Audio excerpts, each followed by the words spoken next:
Você já passou por aquela situação, tipo, meio besta, mas que diz tudo? De chegar numa porta de vidro, talvez de uma loja ou de um escritório, do dentista. Aí você empurra com uma certa confiança e a porta nem se mexe. É vidro, né? Você vê do outro lado. Parece óbvio. Sua primeira reação não é questionar o movimento, é questionar a sua força. Então você se ajeita, firma os pés e empurra de novo, com mais vontade. E nada. O vidro chega a tremer um pouco, mas a porta continua ali, imóvel, te desafiando. Você olha para os lados, meio sem graça, para ver se alguém tá vendo, você paga esse mico. E aí, depois de muito esforço e da frustração, da pequena humilhação, você para e lê a pequena placa, quase invisível, que diz: puxe.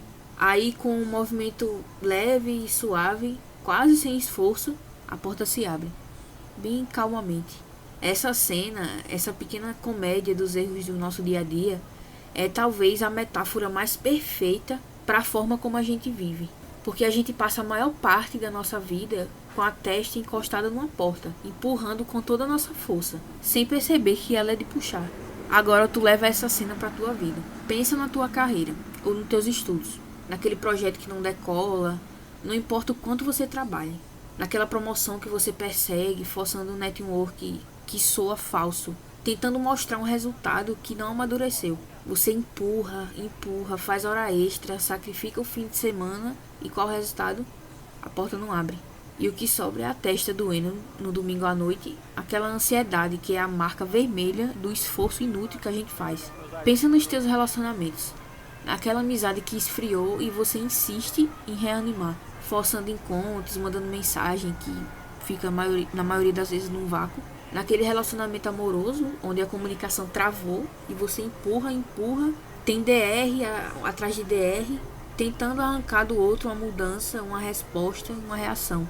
E a porta não só não abre, como parece que você está trancando ela mais ainda por fora. O que sobra é o cansaço emocional, a sensação de caminhar em ovos e essas paradas. E a gente faz isso com a gente mesmo, com a nossa criatividade, com o nosso corpo.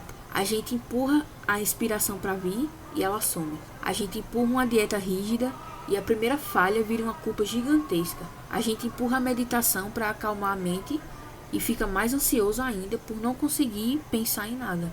É um padrão, saca? Ele é sempre o mesmo.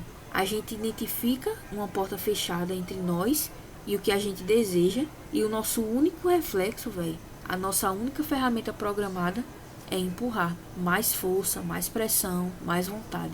E tipo, os sinais de que a gente tá fazendo isso são sempre os mesmos. Exaustão crônica, uma irritabilidade que parece não ter fonte. Você fica tipo irritado do nada e não sabe nem o motivo, não pensa em nada. A sensação de que você tá lutando sozinho contra o mundo.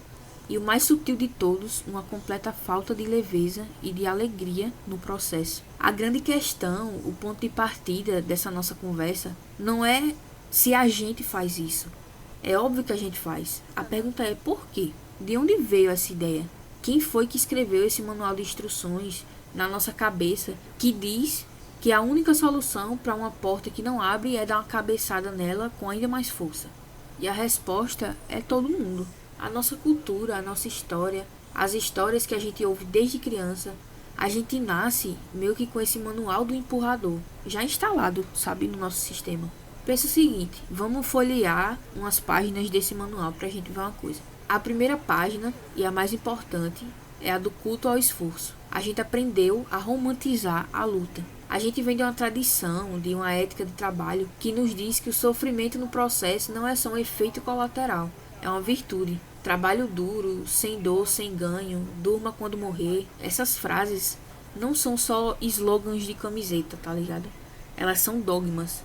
A gente aprendeu a medir nosso valor pela quantidade de suor e de cansaço. Se você chega no fim do dia completamente esgotado, o manual diz que você foi produtivo, que você foi honrado.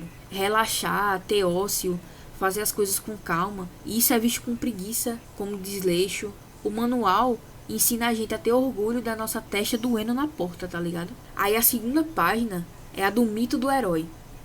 Imagina aí os filmes, os livros e as biografias que a gente consome. Qual é a narrativa que a gente mais celebra? É a do herói que, pela sua força de vontade absurda, pela sua teimosia inabalável, venceu todos os obstáculos. Aí a gente vê Rock Balboa subindo a escadaria, o empreendedor que quebrou 5 vezes antes de ter sucesso. A gente ama a história do empurrador. A gente raramente conta a história da pessoa que, diante da porta fechada, parou, observou, deu a volta e encontrou ela aberta nos fundos. A gente foi condicionado a ver a abordagem inteligente como meio que pegar um atalho, como se fosse menos nobre do que a abordagem da força bruta. E também tem uma página que se chama meio que lógica do mais. A gente vive num sistema que, na sua essência, é linear. Se você quer mais dinheiro, trabalhe por mais horas. Se você quer mais músculos, levante mais peso. Se o computador tá lento, coloque mais memória RAM. Aí a gente meio que pega essa lógica do mais força e mais resultado e tenta aplicar elas em áreas da vida que não são lineares. Criatividade, amor, paz de espírito, felicidade.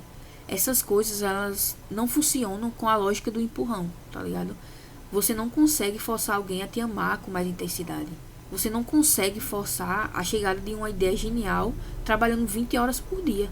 Na verdade, nessas áreas, geralmente acontece o oposto. Esse manual, velho, ele é tão profundo, tão arraigado na nossa mente, que a gente nem o questiona.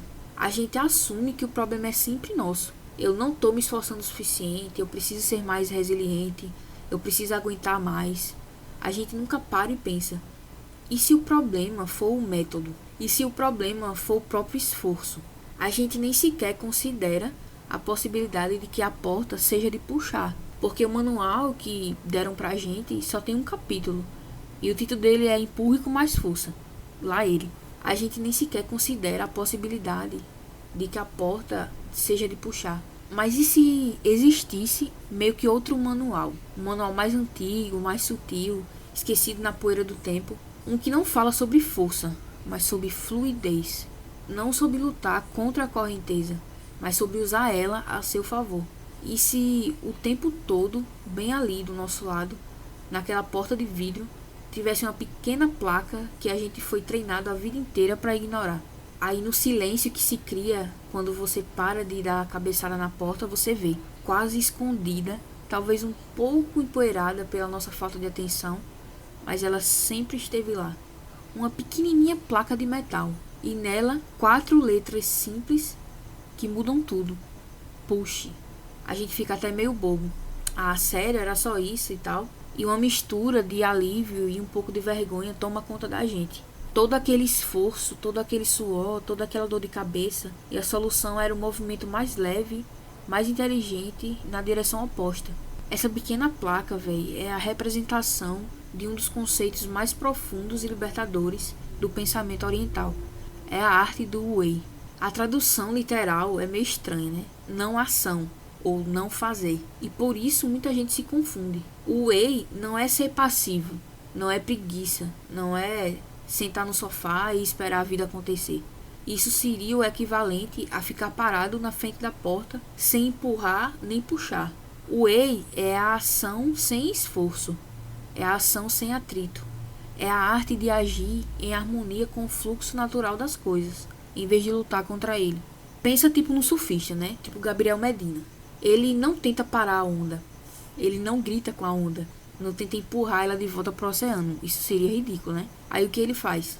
Ele observa, ele estuda o movimento, a energia, a direção da onda. Aí então, no momento exato, com um movimento preciso e econômico, ele se posiciona e usa toda a força da onda para deslizar sobre ela com graça e velocidade. O cara que empurra a porta é o que tenta dar um soco na onda. O praticante do Wei é o surfista. Agora vamos pensar num jardineiro. Ele não puxa a semente para cima para ela crescer mais rápido. Ele não grita com a terra para ela ser mais fértil. O que é que ele faz? Ele cria as condições ideais. Ele prepara o solo, ele rega, ele garante a luz do sol. Aí então, ele vai lá e confia no processo. Ele permite que a vida faça o seu trabalho. O Wei é seu jardineiro da tua vida, não um engenheiro impaciente, tá ligado? É meio que você entender que em muitas situações a nossa força de vontade, a nossa teimosia, o nosso empurrão é o que tá, na verdade, impedindo a porta de abrir. A gente gera uma tensão contrária que trava a fechadura. Aprender a praticar o Wei é aprender a perguntar antes de agir. Qual é o movimento natural aqui? Qual é o caminho de menor resistência? É trocar a força bruta pela sensibilidade. É trocar a teimosia pela inteligência. É entender que o universo tem seu próprio ritmo e que a verdadeira maestria não está em impor o nosso ritmo a ele, mas em aprender a dançar no ritmo dele. É parar de lutar contra o rio e simplesmente virar o corpo a favor da correnteza. Mas ok, né? Lindo. Surfar onda, dançar com o rio, puxar a porta. Mas como eu sei para que lado a onda está indo? Como eu sei na minha carreira ou nos meus estudos qual é o movimento de puxar? E no meu relacionamento? E na minha criatividade? Como eu aprendo a ler essas pequenas placas de push no meu dia a dia? Primeiro a gente vai falar sobre os nossos relacionamentos. O movimento de empurrar aqui é clássico. É cobrar atenção. É mandar 10 mensagens seguidas. É forçar uma DR quando o outro está fechado. É tentar mudar o jeito da outra pessoa para que ela se encaixe no seu molde. E o resultado? Resistência, mais briga, mais distância. Você empurra e o outro se afasta. E como seria puxar? O puxar num relacionamento é criar um espaço convidativo. Em vez de exigir atenção, é você ter uma vida tão interessante que a pessoa queira estar perto de você. É, em vez de forçar uma conversa, saber ouvir o silêncio, mostrando que ali é um lugar seguro para o outro se abrir. Em vez de tentar mudar o outro, é focar em ser a sua melhor versão e inspirar a mudança pelo exemplo. Puxar é magnetismo, e o magnetismo nasce da sua própria paz, não da sua carência. Aí agora vamos para a carreira da gente, né? O empurrão na carreira é disparar currículo para todo lado. É fazer um network forçado, que soa falso. É trabalhar com burnout num projeto que não te leva a lugar nenhum. É tentar controlar cada pequena variável. É remar freneticamente sem olhar para onde a maré tá indo, tá ligado? E o puxão. O puxar na nossa carreira é se tornar ridiculamente bom naquilo que você faz. É a busca pela maestria. É, em vez de gastar toda a tua energia gritando pro mercado te notar, você usa essa energia para aprimorar o teu trabalho, para criar algo de valor tão inegável que o mercado é que vem até você e não você vai para ele. O puxão é a gravidade da excelência, é observar as tendências, entender o vento do seu setor e, como um velejador, ajustar suas velas para usar essa força ao seu favor, em vez de tentar remar contra ela. E agora vem a criatividade, né? O empurrão aqui é fatal. É o escritor que fica encarando a página em branco por horas, se chicoteando. É o músico que tenta forçar uma melodia que não quer nascer. É o artista ou design que tenta controlar a inspiração com disciplina militar. Qual o resultado disso? Bloqueio, ansiedade e a morte da alegria de criar. Eu sei disso porque eu sou design gráfico. O puxar na criatividade é ser o jardineiro que a gente falou. É entender que a inspiração não é uma serva que você chama na marra. Ela é uma visitante tímida. Você não a arrasta para dentro da casa. Você arruma a casa, prepara um café, coloca uma música boa e deixa a porta aberta. Puxar é alimentar sua mente com boas referências. É dar uma caminhada, é descansar, é permitir o tédio. É criar o vácuo fértil para que a ideia ela possa brotar. Tu sacou o padrão? Em todas as áreas, puxar é trocar a imposição pela observação. É trocar o controle pela confiança. É trocar a pergunta de, tipo, como eu faço o resultado que eu quero, pela pergunta, o que essa situação está pedindo de mim agora. É uma mudança sutil, mas que altera completamente a natureza do jogo. E, véi, quando você começa a praticar esses movimentos, a qualidade da tua vida, a sensação de estar aqui, muda completamente. A gente para de lutar e finalmente começa a fluir. Aí então a porta se abre. Sem o barulho, sem o rangido da força, sem a nossa testa doendo. Apenas um clique suave e a gente passa por ela. Bem-vindo e bem-vinda à vida do outro lado da porta. A primeira coisa que a gente sente aqui é leveza. Sabe aquele peso que você carregava nos ombros? Aquela sensação constante na nuca, no maxilar. Ela começa a se dissipar, porque essa tensão não vinha dos seus problemas. Ela vinha da sua resistência aos seus problemas. Era o peso de estar empurrando a porta o tempo todo. Quando você para de lutar finalmente contra a correnteza, você não afunda, você boia. Os problemas não desaparecem, as portas fechadas não deixam de existir, mas a sua relação com elas muda. Meio que a vida deixa de ser uma batalha, uma sucessão de obstáculos a serem vencidos na marra e se torna uma dança. Às vezes a música é lenta, às vezes a música é rápida, mas agora você sabe que o seu trabalho não é lutar contra a música, é aprender os passos. E dançar, mesmo que desajeitado no começo, é infinitamente mais leve do que lutar. A segunda coisa que a gente descobre, e essa é a mais paradoxal e maravilhosa de todas, é a eficácia. A gente tinha medo de que ao parar de forçar, a gente se tornaria passivo, preguiçoso, ineficaz. E a gente descobre que acontece o exato oposto. O surfista que flui com a onda chega na praia muito mais rápido e com muito mais estilo do que aquele banhista que luta contra a arrebentação. O jardineiro que respeita as estações colhe frutos muito mais saudáveis do que aquele que tenta forçar a natureza. Você se torna mais eficaz porque para de desperdiçar sua energia preciosa em lutas inúteis. Você guarda sua força para o momento certo, para o movimento certo. Você aprende a agir menos, mas com muito mais precisão. Você descobre que 3 horas de trabalho focado e em um fluxo produzem mais do que 12 horas de esforço exaustivo e frustrado. Você descobre que uma conversa honesta e com escuta genuína resolve mais do que 20 DRs forçadas. Viver em fluxo não é se tornar um hippie que ignora a realidade. É meio que o oposto, na verdade. É a forma mais inteligente e estratégica de navegar na realidade. É a sabedoria de saber quando acelerar e quando frear, quando falar e quando calar, quando agir e quando esperar, quando empurrar uma porta que é de fato de empurrar e quando, com um sorriso no rosto, simplesmente puxar.